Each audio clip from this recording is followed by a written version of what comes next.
મારે જાણવું છે કે માયાતાના જીવનમાં સૌથી દુઃખનો દિવસ કયો હતો? યાદ છે?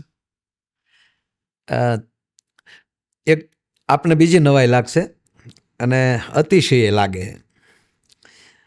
હવે તમે મને કહેશો કે સુખ કોને કેવું, દુઃખ કોને કેવું? એ તો દરેક વ્યક્તિના જીવનના પેરામીટર અલગ અલગ હોય છે. યસ. એટલે હજી સુધી મને એ નથી ખબર પડી કે આને સુખ કહેવાય અને આને દુઃખ કહેવાય. એનો તમને એક દાખલો દઉં કે ગોવિંદ કાકા ધોળકિયા આજે જી, હીરા ઉદ્યોગમાં. રાજ્યસભાના સભ્ય પણ છે આ વખતે, અને રામકૃષ્ણ એક્સપોર્ટ. જી, એના બે મુદ્દા હું કહું. એક તો એ આદિવાસી વિસ્તારમાં ઘણી બધી સેવા કરવા પોતે નીકળી જાય, મેડિકલથી લઈ અને ઘણું બધું. તો એક જગ્યાએ બનેલું એવું કે બસ બધા આવતા હતા ત્યાં આદિવાસી વિસ્તારમાં,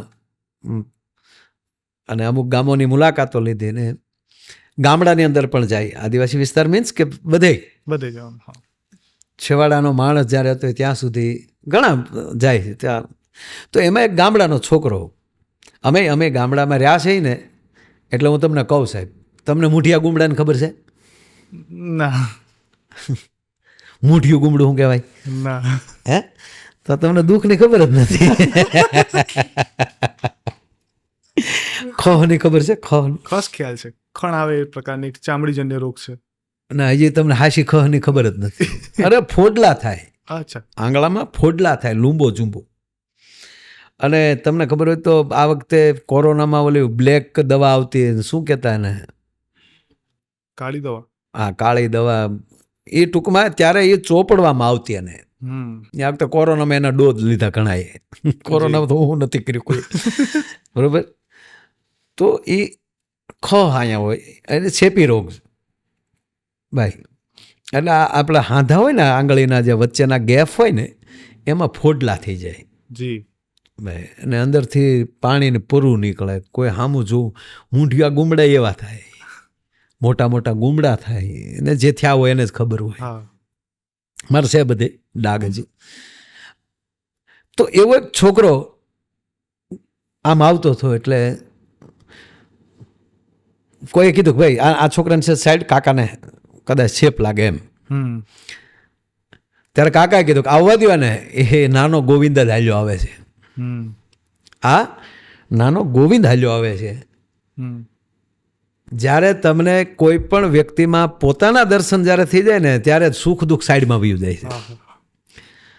તો એ ગુમડા અમે ખમ્યા છીએ, દવા નહોતી, તાકે મૂઢિયાને પાકવા ગયો, અને સાહેબ એવા હાથ નીકળે એક થાય એટલે. તો એ ગામડામાં અમે જોયું છે. એટલે ઘણી વાર અમે આ પરદેશમાં જઈએ ને, તો એ લોકો આયોજકો એમ કે એકચ્યુઅલી અહીંયા તકલીફ નથી ને, કે ન્યાલી તો આવ્યા.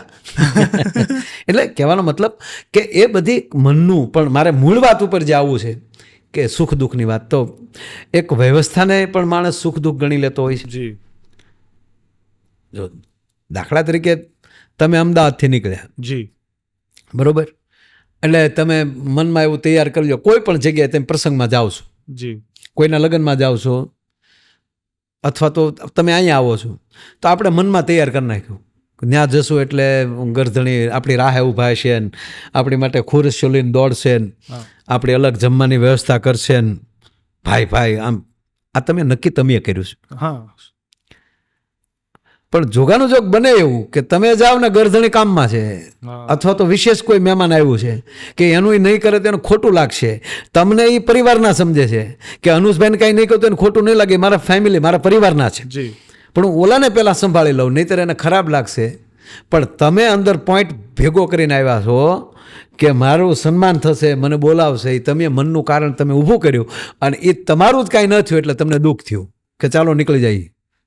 અહીંયા તો આપણે સામું જોયું જ નહીં, ઓલા લોકોને સામું જાણે વધારે ધ્યાન દીધું.